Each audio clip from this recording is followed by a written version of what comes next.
Hello, everyone. Today I want to talk about handling skills for your dog.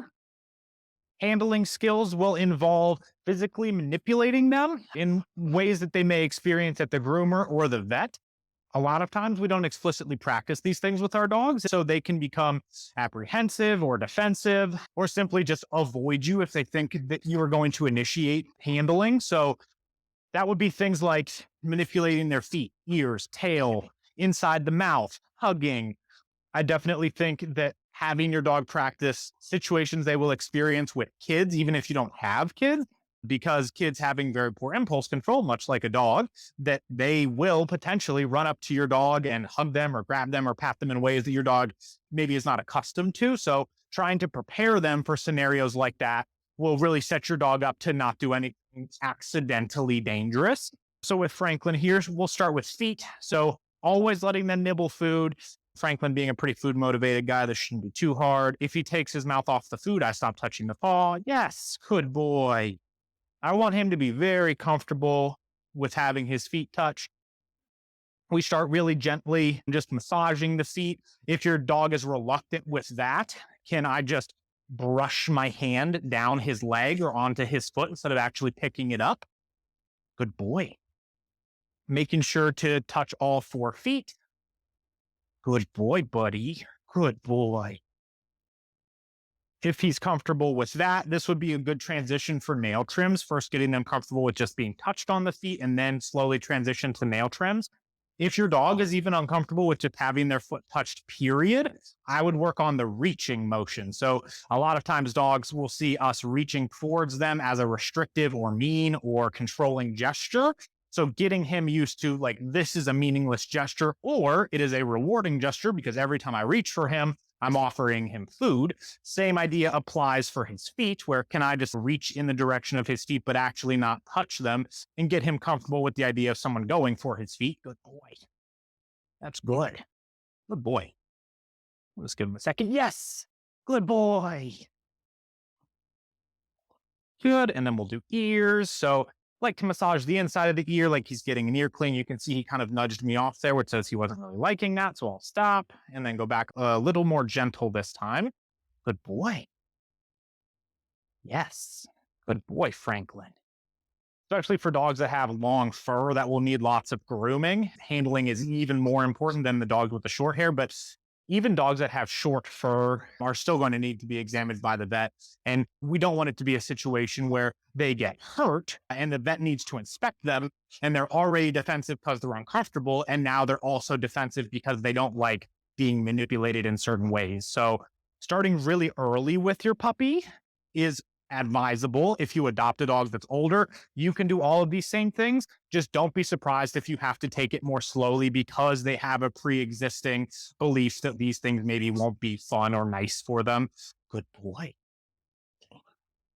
Good. So again, just waiting since he's saying he doesn't really want me touching his ears. So that's one thing that I will now note about him.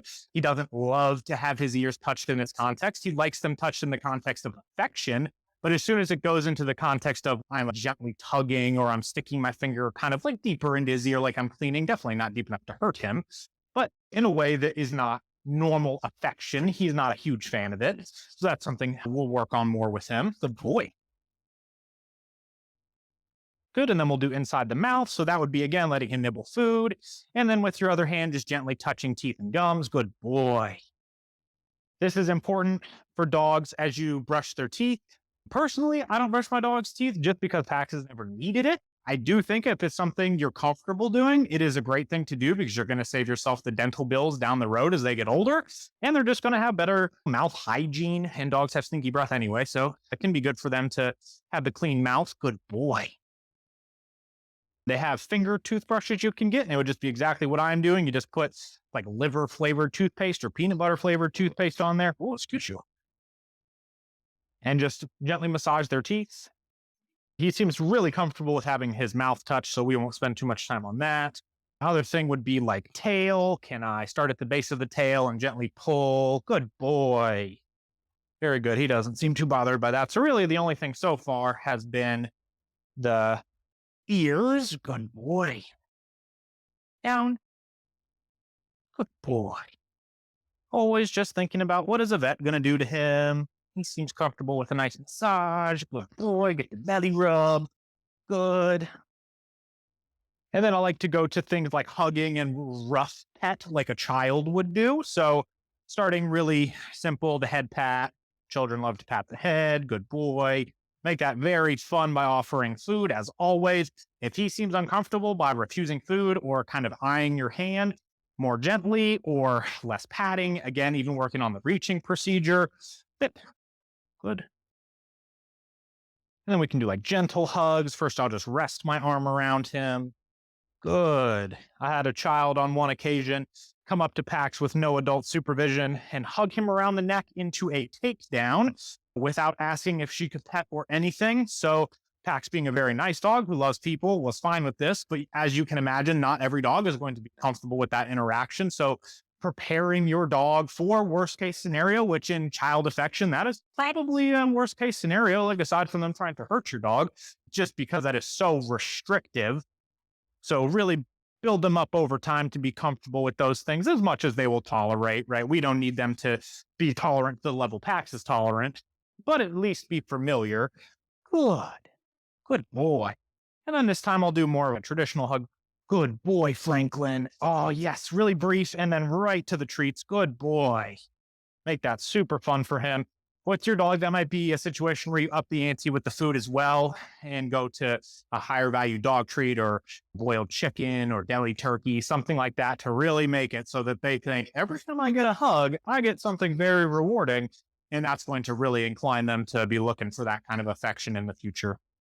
And that's all I have for your practice on handling. I would definitely encourage you to start practicing this with your dog if you aren't already, or even think about situations where your dog has maybe struggled in the past and give it some practice. If you have any questions about how to apply this with your own dog, feel free to reach out in the comments. I'd love to help you if I can. Boy.